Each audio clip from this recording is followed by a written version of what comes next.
السلام علیکم ورحمۃ اللہ وبرکاتہ۔ بسم اللہ الرحمن الرحیم۔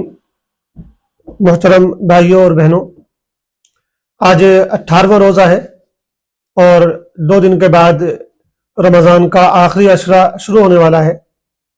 آخری عشرے کی ایک نہایت اہم عبادت ہے اعتکاف۔ اعتکاف یہ ان قدیم عبادتوں میں سے ہے جو پرانے نبیوں کے یہاں بھی پائی جاتی تھیں۔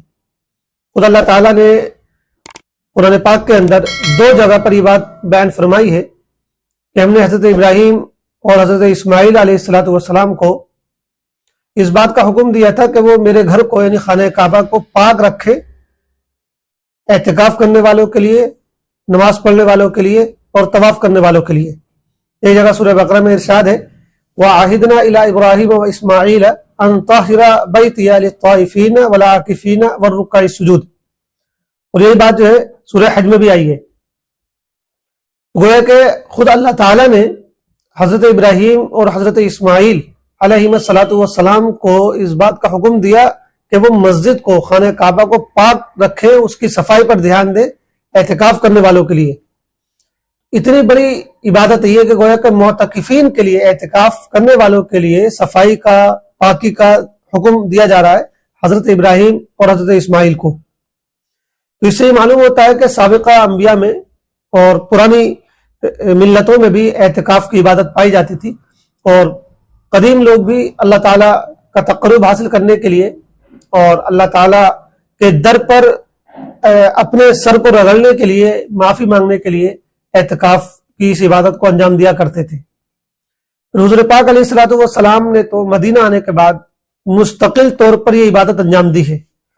مدینہ آپ 10 سال رہے ہیں، 10 سال آپ نے اعتکاف فرمایا ہے، اور ایک مرتبہ جس سال آپ کی وفات ہوئی، اس سال جو رمضان آیا تھا، اس سال آپ نے 20 دن کا اعتکاف فرمایا تھا۔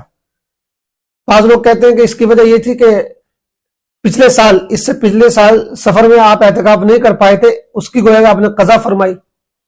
لیکن بعض لوگ کہتے ہیں کہ نہیں، پچھلے سال بھی آپ نے اعتکاف فرمایا تھا، 20 دن اس سال اعتکاف اس وجہ سے کیا کیونکہ آپ کو یہ محسوس ہونے لگا تھا کہ اب آپ کی وفات کا وقت قریب ہے، تو آپ نے چاہا کہ یہ آخری موقع ہے، آخری رمضان ہے، اس لیے زیادہ سے زیادہ دن اس میں عبادت کر لی جائے۔ بہرحال تو عام طور پر یہی بات روایت کی جاتی ہے کہ حضور پاک علیہ السلام نے مدینہ آنے کے بعد ہر سال اعتکاف فرمایا، پابندی کے ساتھ۔ امام ظہری رحمۃ اللہ علیہ فرمایا کرتے تھے کہ لوگوں کو نہ معلوم کیا ہو گیا ہے کہ انہوں نے اعتکاف کی اس سنت کو بالکل چھوڑ دیا ہے، جبکہ حضور پاک علیہ السلام نے کبھی اس کو ترک نہیں فرمایا۔ تو اس لیے آخری عشرے کا اعتکاف، یعنی رمضان کے آخری 10 دنوں کا اعتکاف، یہ سنت ہے، اور اس کو کہا جاتا ہے سنت مؤکدہ علی الکفایہ۔ اس کا مطلب یہ ہوتا ہے کہ یہ پوری بستی کی طرف سے، پورے محلے کی طرف سے اگر ایک شخص بھی ادا کر لے گا تو سب کی طرف سے سنت ادا ہو جائے گی، اور اگر کسی نے بھی ادا نہیں کی تو گویا کہ سب گناہ گار ہوں گے۔ اس لیے کم سے کم کسی ایک شخص کو تو ضرور اعتکاف کرنا چاہیے۔ اعتکاف کی بڑی فضیلت حدیث میں آئی ہے، اور اس میں بعض ایسی چیزیں بھی ہیں جو ایسی ہیں کہ آدمی ان کو تلاش کرنے کے لیے پوری زندگی بھی لگا دے تب بھی مطلب کوئی یہ گھاٹے کا سودا نہیں ہے۔ ایک حدیث میں حضور پاک علیہ السلام نے ارشاد فرمایا کہ میں نے پہلے عشرے کا اعتکاف کیا شب قدر کی تلاش میں، لیکن مجھے بتایا گیا کہ پہلے عشرے میں نہیں ہے، تو پھر میں نے دوسرے عشرے کا اعتکاف کیا اسی وجہ سے کہ شب قدر حاصل ہو جائے، لیکن پھر مجھے کسی بتانے والے نے بتایا کہ آخری عشرے میں تلاش کرو۔ حضور پاک علیہ السلام نے پھر آخری عشرے کا بھی اعتکاف فرمایا۔ تو اس کی ایک بہت بڑی جو فضیلت ہے اعتکاف کی وہ یہ ہے کہ اس کی وجہ سے جو شخص بھی اعتکاف کر رہا ہے تو امید ہے کہ انشاءاللہ اس کو شب قدر مل جائے گی۔ شب قدر کا ملنا یہ متوقع ہوتا ہے پورے طریقے سے، کیونکہ روایت میں زیادہ تر یہی بات آئی ہے کہ شب قدر جو ہے وہ آخری عشرے میں ہوتی ہے، اور آخری عشرے کے بھی طاق راتوں میں ہوتی ہے۔ تو اگر آخری عشرے میں ہوتی ہے تو ظاہر بات ہے جو معتکف ہوگا اس کا تو پورا عشرہ مسجد میں ہی گزرتا ہے، عبادت میں ہی گزرتا ہے، تو پھر اس کے تو جو ہے اس کے لیے تو شب قدر کا ملنا جو ہے بالکل لازمی سا ہو جاتا ہے۔ تو گویا کہ اس میں پوری توقع اور امید ہے کہ جو بھی اعتکاف کرے گا اس کو شب قدر بھی انشاءاللہ حاصل ہو جائے گی، اور شب قدر کی جو فضیلت ہے وہ بہت زیادہ ہے، 1000 مہینوں سے بھی زیادہ ہے۔ ایک فضیلت اس کی بھی بیان کی جاتی ہے، حضور پاک علیہ السلام نے ارشاد فرمایا، بالکل صحیح حدیث ہے، کہ اعتکاف کرنے والے کو 2 فائدے ملتے ہیں۔ ایک تو یہ کہ جتنے دن وہ اعتکاف کی حالت میں رہتا ہے وہ گناہوں سے بچا رہتا ہے.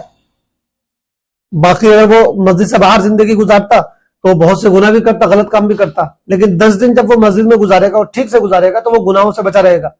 اور دوسرا فائدہ یہ ہے کہ اعتکاف کرنے سے پہلے وہ جو نیک اعمال کیا کرتا تھا اور اب اعتکاف کی وجہ سے نہیں کر پا رہا ہے تو ان کا بھی اس کو ثواب ملتا رہے گا. مثال کے طور پہ وہ مریضوں کی عیادت کرتا تھا, دوسروں کی خدمت کرتا تھا, نماز جنازہ وغیرہ میں شریک ہوتا تھا, اس طرح کے جو وہ اعمال کرتا تھا. اب جو وہ اعتکاف کی وجہ سے نہیں کر پا رہا ہے تو اللہ تعالیٰ محض اپنے فضل و کرم سے ان تمام عبادتوں کا بھی اس کو ثواب عطا فرمائیں گے. تو گویا کہ مفت میں ثواب ملے گا ان نیکیوں کا. ایک کمزور درجے کی روایت میں اعتکاف کی ایک بڑی فضیلت بیان کی گئی ہے. حضرت ابن عباس رضی اللہ تعالیٰ عنہ فرماتے ہیں کہ ایک دن کا اعتکاف کرنے والے کے درمیان, ایک دن کا اعتکاف کرنے والے کو یہ فائدہ ملتا ہے کہ اس کے اور جہنم کے درمیان 3 اتنی بڑی خندقیں کھود دی جاتی ہے جتنی آسمان اور زمین کی مسافت ہے. اگر کوئی شخص اللہ کے لیے, اللہ کو خوش کرنے کے لیے ایک دن کا بھی اعتکاف کر لے تو اس کو بھی یہ فضیلت حاصل ہوتی ہے کہ گویا کہ اس کو جہنم سے اتنا دور کر دیا جاتا ہے. اس کے اور جہنم کے درمیان اتنی بڑی بڑی 3 خندقیں کھود دی جاتی ہیں. تو یہ بھی ایک بہت بڑی فضیلت کی بات ہے. اعتکاف مرد حضرات کو بھی کرنا چاہیے اور عورتوں کو بھی کرنا چاہیے. کوشش تو یہ ہونی چاہیے کہ زیادہ سے زیادہ لوگ اعتکاف کریں. مرد حضرات کے لیے یہ ہے کہ وہ مسجد میں اعتکاف کریں اور خواتین کے لیے یہ ہے کہ وہ اپنے گھروں میں اعتکاف کریں. اپنے گھر میں کوئی ایک کونا طے کر لیں یا جو نماز کی جگہ اگر متعین ہے تو وہیں اعتکاف کریں, اور اگر کوئی جگہ متعین نہیں ہے تو گھر کا کوئی ایک کونا طے کر لیں, وہاں پردہ وغیرہ لگا لیں اور وہاں جو ہے اعتکاف کریں. تو اس میں عورتیں بہت پیچھے رہتی ہیں. عام طور پر مسجد میں تو کوئی نہ کوئی 2-3 لوگ بیٹھ جاتے ہیں. خواتین کو بھی اپنے گھروں میں اس کا ماحول بنانا چاہیے. اعتکاف کے اور بھی بہت سے فائدے حاصل ہوتے ہیں.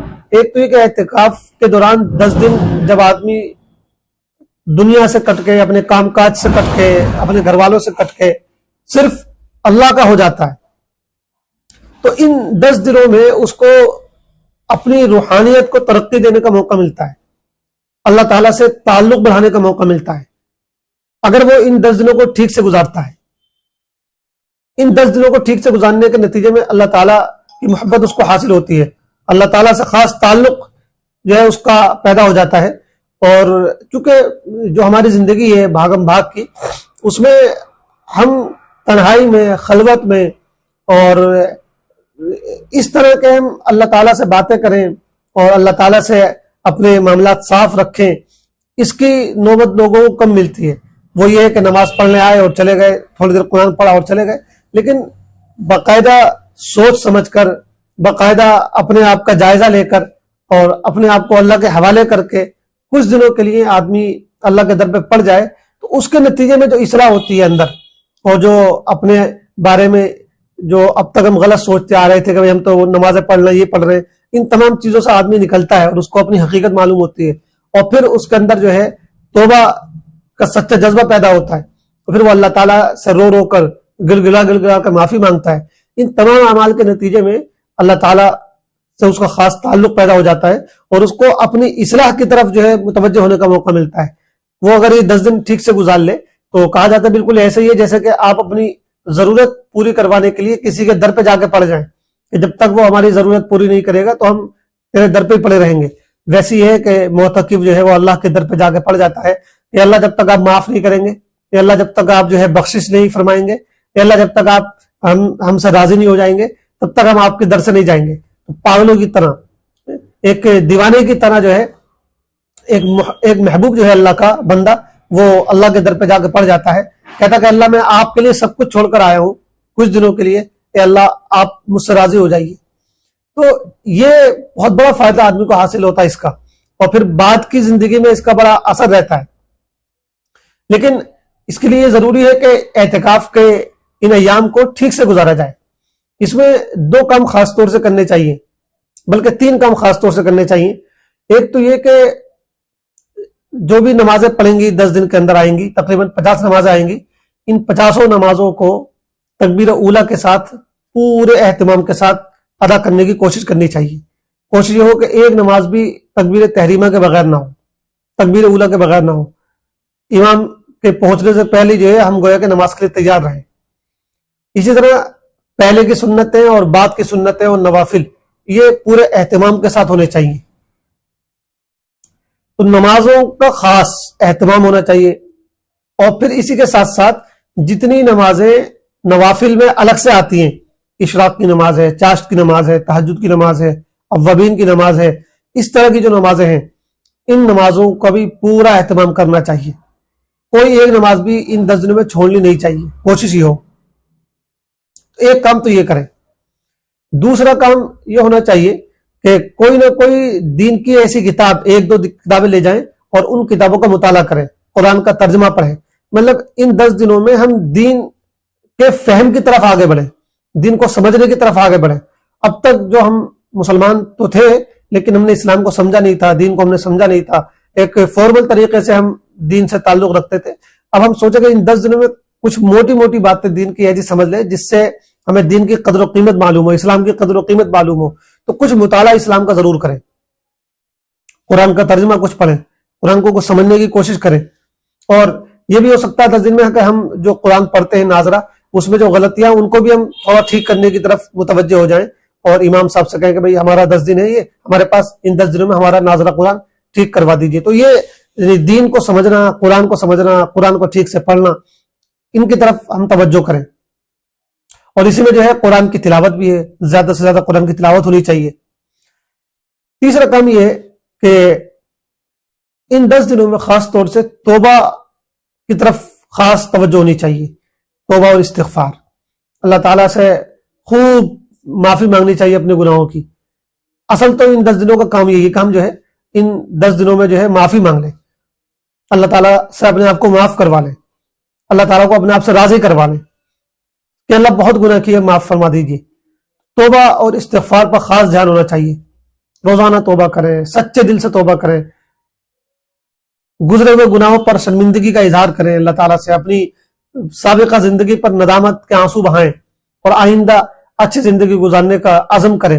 جو بھی کوتاہیاں ہوئی ہیں، جیسی بھی کوتاہیاں ہوئی ہیں، جیسے بھی گناہ ہوئے ہیں، ان کو جو ہے ان پر شرمندہ ہو کر اللہ تعالیٰ سے معافی مانگیں ان کے لیے. اور استغفار کے جو الفاظ ہیں ان کا ورد رکھے ہمیشہ. اور ایک حدیث میں بھی آتا ہے کہ حضرت عائشہ نے پوچھا تھا کہ اللہ کے رسول اگر مجھے شب قدر مل جائے تو میں کیا دعا مانگوں؟ تو آپ نے فرمایا کہ یہ دعا مانگا کرو، اللہم انک عفو تحب العفو فاعف عنی. اس سے بھی معلوم ہوتا ہے کہ گویا کہ آخری 10 دنوں میں چونکہ شب قدر ملنے کی توقع ہوتی ہے تو اس لیے ان 10 دنوں میں معافی اللہ تعالیٰ سے ضرور مانگنی چاہیے. زیادہ تر معافی اور توبہ پر دھیان دینا چاہیے. اس دعا کا ترجمہ یہ ہے کہ اللہ آپ تو معاف فرمانے والے ہیں، معافی کو پسند فرماتے ہیں، لہذا مجھے معاف فرما دیجیے. اسی طرح ان 10 دنوں میں ایک آخری چیز یہ بھی ہے کہ دعاؤں پر خاص توجہ ہونی چاہیے. یعنی صبح شام کی جو دعائیں، ایک تو توبہ اور استغفار ہو گئے، اس کے علاوہ اللہ تعالیٰ سے اور دعائیں مانگیں اپنے لیے، پوری ملت کے لیے، اپنے ایمان کی حفاظت کے لیے، اپنے بچوں کے ایمان کی حفاظت کے لیے، اپنے رشتہ داروں کے ایمان کی حفاظت کے لیے، اپنی آنے والی نسلوں کے ایمان کی حفاظت کے لیے، تمام مسلمانوں کے لیے، پوری ملت کے لیے، ملک کی سلامتی کے لیے، اپنی ہر طرح کی ضروریات پوری کرنے کے لیے، کامیابی کے لیے، اور خاص طور سے آخرت میں نجات پانے کے لیے، جہنم کے عذاب سے بچنے کے لیے، جنت کو حاصل کرنے کے لیے. تو دعاؤں کا خاص اہتمام ہونا چاہیے. اور دعاؤں میں پھر وہ جو صبح شام کی جو دعائیں آتی ہیں ان کی بھی ان 10 دنوں میں پابندی کریں. یعنی ہمارا اعتکاف جو ہے وہ بس ایسے ہی نہ ہو کہ ہم 10 دن مسجد میں آ گئے اور جیسے باہر 10 دن ہم گزار لیا کرتے تھے، اب اس کے بجائے ہم نے 10 دن مسجد میں گزار لیے، ہماری زندگی میں کوئی فرق ہی نہیں آ رہا. نہیں، تو صبح شام کی جو دعائیں ہیں وہ پابندی سے پڑھیں ان 10 دنوں میں. اور ان میں کچھ دعائیں تو وہ ہے جو ہم یاد بھی کر لیں ان 10 دنوں میں، اور باقی جو یاد نہ کر سکے تو ان کو بھی دیکھنے کا معمول بنائیں، دیکھ کر پڑھنے کا معمول بنائیں. تو میرے بھائیوں اور بہنوں، ان 10 دنوں کو ہم اس طرح گزاریں کہ ہماری زندگی میں ایک انقلاب آ جائے، ہماری زندگی میں ایک تبدیلی آ جائے، اور پرانی زندگی کے مقابلے میں، پہلی زندگی کے مقابلے میں اب آنے والی زندگی ایک نئے انداز کی ہو، اللہ سے تعلق بڑھ چکا ہو، اللہ کی محبت پیدا ہو چکی ہو. اور ان 10 دنوں میں اگر ہم نے نمازوں کا ٹھیک سے اہتمام کیا ہو، صبح شام کی دعاؤں کا اہتمام کیا ہو، تو گویا کہ یہ ہماری عادت بن جائے آگے کے لیے. اس طرح ہم ان 10 دنوں کو گزاریں کہ نمازوں کا اہتمام کرنے کی عادت بن جائے، دعاؤں کا اہتمام کرنے کی عادت بن جائے، اور دعا مانگنے کی عادت پڑ جائے. اب ہم لوگوں کی دعا مانگنے کی بھی عادت نہیں رہ گئی ہے، دعا مانگنے کی بھی عادت ہونی چاہیے. تو بہرحال یہ اعتکاف ایک ایسی عبادت ہے کہ اس سے اچھا اور کوئی موقع ہمارے پاس اللہ کو راضی کرنے کا نہیں ہو سکتا ہے. اتنا ٹائم ہم اللہ کے ساتھ اعتکاف کے علاوہ کسی اور ذریعے سے نہیں بتا سکتے، ورنہ تو وہی روزانہ جو ہے 10-15 منٹ نماز کے لیے ہم آتے ہیں، اور اس میں ہم اس طرح نماز پڑھتے ہیں کہ اس میں خاص جو ہے تعلق نہیں بن پاتا اللہ تعالیٰ سے، کیونکہ ہماری جو نمازیں ہم سب کو معلوم ہے کیسی ہوتی ہیں. لیکن ان 10 دنوں میں جب ہم پورے 10 دن اللہ تعالیٰ کے ساتھ گزاریں گے تو اللہ تعالیٰ سے ضرور تعلق ہمارا جو ہے مضبوط ہوگا، اور اللہ تعالیٰ کی محبت ضرور حاصل ہوگی. اور کوشش کریں کہ ان 10 دنوں کو بہت اچھے سے گزاریں.